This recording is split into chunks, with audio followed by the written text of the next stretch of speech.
I want to do this video showing you how I make these foraging balls for primates.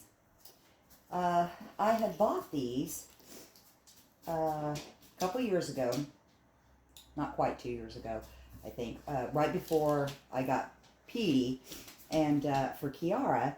And she kind of liked them and she kind of picked at them, but she wasn't overly food motivated for anything. But Nico and Petey love these things. So, so I thought I'm going to go out to the internet and buy some more. Some of the refills for them. So I did that, and the company is no longer in business. What? Oh my goodness. It's so hard to find things for primates. And I was so excited when I found these. Well, okay, and I can't find them anywhere else. I've looked everywhere. Cannot find them. So I was determined to make them. So I looked at the ingredients. The ingredients of these have cracked corn, banana, which I'm assuming is just a banana flavoring, shelled peanuts, sunflower hearts, black oil, sunflower seed, striped sunflower seed, gelatin, vitamin C. And this is what they look like. I only have 2 left, which is why I was panicked, because I'm like, I need more. And these are actually expired now.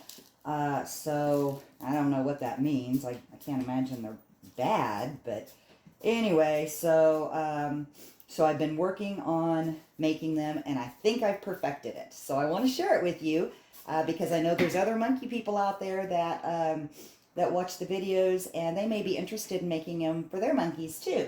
They're a great enrichment tool. I absolutely love them, and so do they.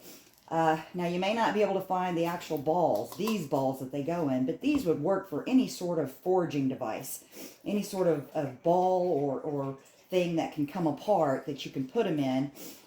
So I'm going to walk you through my process here. What I did was, I was going to just buy each ingredient individually, and I thought, wait a minute, that's the same stuff that's in wild bird food.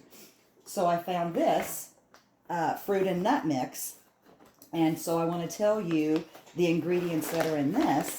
It has shelled peanuts, almonds, cashews, pecans, corn, black oil, sunflower kernels, pistachios, dried cranberries, shelled pumpkin seeds, and raisins. So these are almost better than these that I bought. They've got some additional things in them that the other ones didn't. And then what I did was I bought this organic banana, freeze-dried bananas. And I wasn't paying attention when I bought them. I bought them online, and I thought it was a powder. Well, it's not a powder. They're actual freeze-dried pieces. So what I did was I took them, put them in my food processor, and made it into a powder. And so this is what I use for the flavoring. And it's really strong flavoring.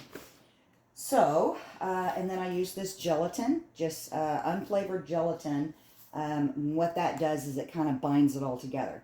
Now, the very first batch that I made, this is the first batch that I made, and the chunks are real big, and it's really easy for them to get the chunks off. See how easy they just fall off? And so this first one that I did, when I gave it to them, they had it gone in a day or two. And normally, just one of these alone would last a good almost 2 weeks or so. So what I did was I took all that was in the bag and put it in my food processor on the chop mode and made it into smaller chunks. And it works much, much better. So I'm going to walk through what I do here.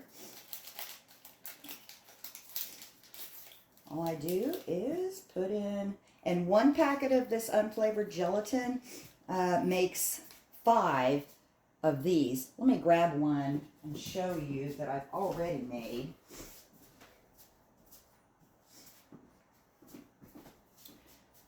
And they are a little bit smaller than the ones that I bought, because the largest molds I could find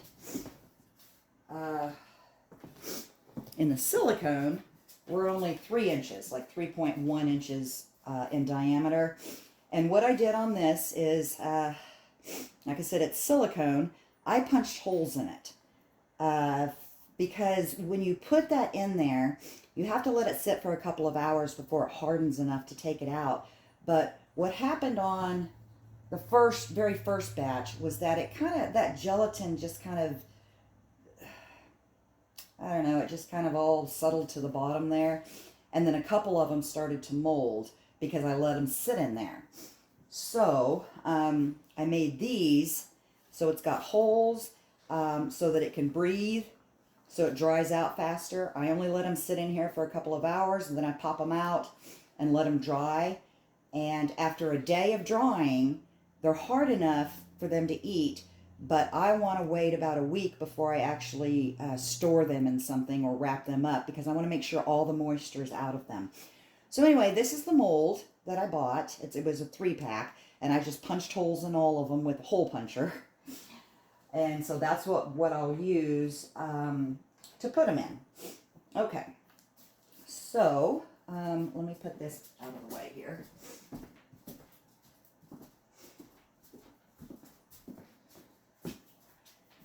So I just kind of sprinkle in the gelatin, just like this. And then kind of mix it like this. And this powder, this package actually made quite a bit, but like I said, this is my 3rd batch. In my very first batch, I made a lot of them, and I wish I wouldn't have, because I ended up not liking them with the big chunks. So I'm going to just kind of put this in here with the gelatin, what's left there. Kind of stir it in. And while it's sitting for a minute or so, I'm going to boil some water to add to it. So I'm adding boiling water to it. Mixing it in real good.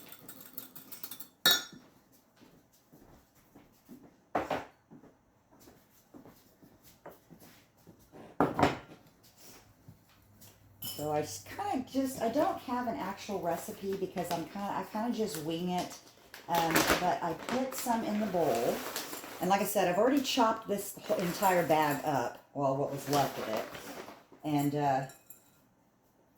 now I just pour this in here.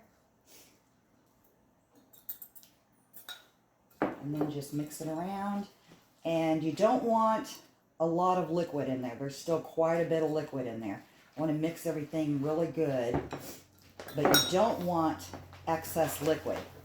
Even though it would kind of drain out where I made those holes, I still don't want a lot of excess liquid. So add a little bit more of the nut mixture there.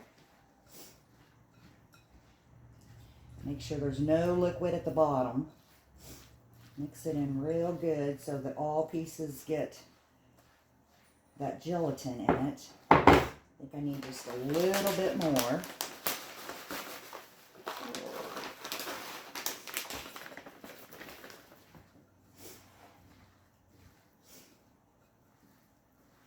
And this is something that's super fast. I mean, it's easy, it's quick, it doesn't take hardly any time at all to make, and fairly inexpensive, to be honest with you, because the ones that I bought, now when I bought them, the company had a minimum order of 10, and each one of them was $22, I think, so I spent, quite a bit. 220 bucks, I think it was, on 10 of them. And this is much cheaper to do it this way. Of course, now when I bought them with the little balls, the foraging balls. And I'm glad that it was a minimum order of 10, because now you can't get those balls because the company's no longer in business. So, but like I said, you can use any type of foraging device to put these in, and you could use pretty much any type of mold. It doesn't have to be round. I just was trying to keep it like it was, like the ones that I had bought, so I was looking for round molds. The first molds that I used, were larger, but they weren't silicone. They were a metal type of mold. And, of course, it would have been a little difficult to put holes in it. I could have, but it was also difficult to get them out. So I thought silicone would work much better. And so that's what I did. And these molds do work really good for this. They pop right out. But like I said, you could use any type of mold. But silicone's best, but you can use any type of mold to make these. And like I said, they just love them. They really, really love them. Okay. And looks like it's going to make a little more than 5 this time. So, let me grab another mold. Looks like it's going to make 6, maybe a little over 6.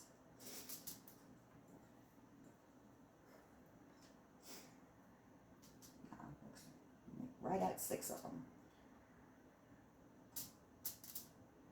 And they do make a little bit of a mess to make them, but so worth it watching them enjoy picking at them. And that is it. That's it. That's all there is to it. So I let these sit for about 2 or 3 hours, and then pop them out, turn them upside down on the rack here, and let them finish drying. And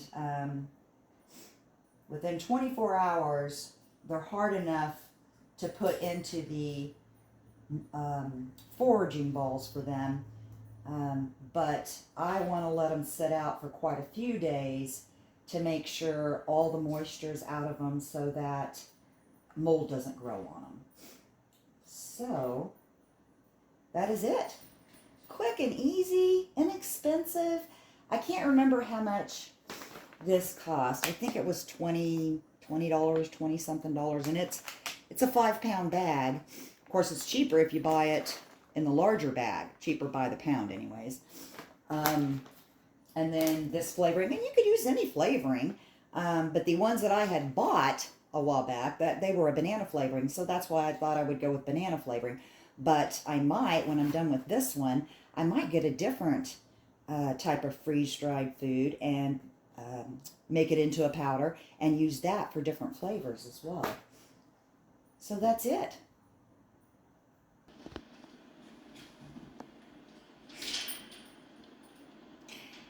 Nico's trying out the new foraging balls.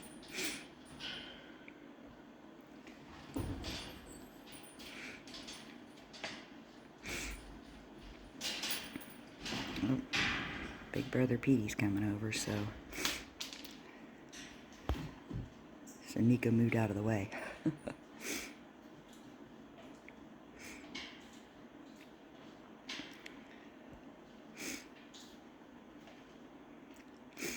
Oh, he likes them. That's some good stuff there, Petey, huh? That's some good stuff.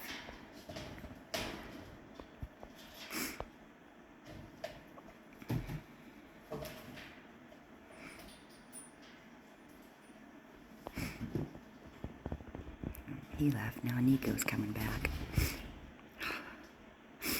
They got veggies on the floor from this afternoon. Oh, now he's gonna get some. Oh, they love these foraging balls. They have tried the other ones that I made that have the bigger chunks. And this is the first time I put the smaller chunked ones in there.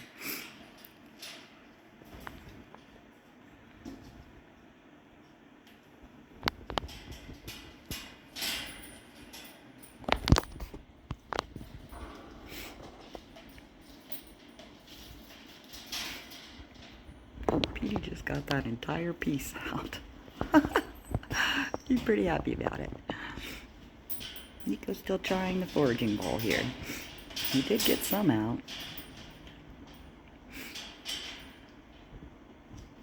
He's like, it's okay, I'm gonna come down here and give me some veggies. Is that good, Nico?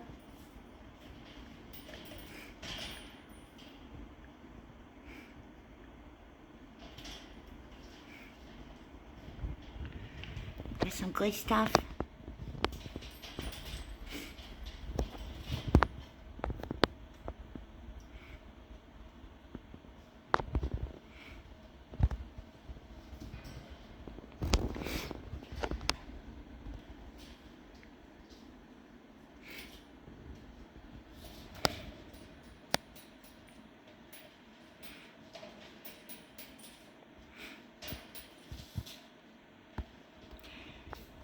Yeah, the ones that I had bought, it would take them, gosh, a couple of weeks to get through just half of one of those balls. So these that I made, the smaller chunked ones, should take close to that amount of time. Maybe not quite as long because they're not as big. Because the molds, the only molds I could find, the largest was the little over 3 inches, and these are 4-inch foraging balls that they go in, so it might not last quite as long, but it looks like they like them.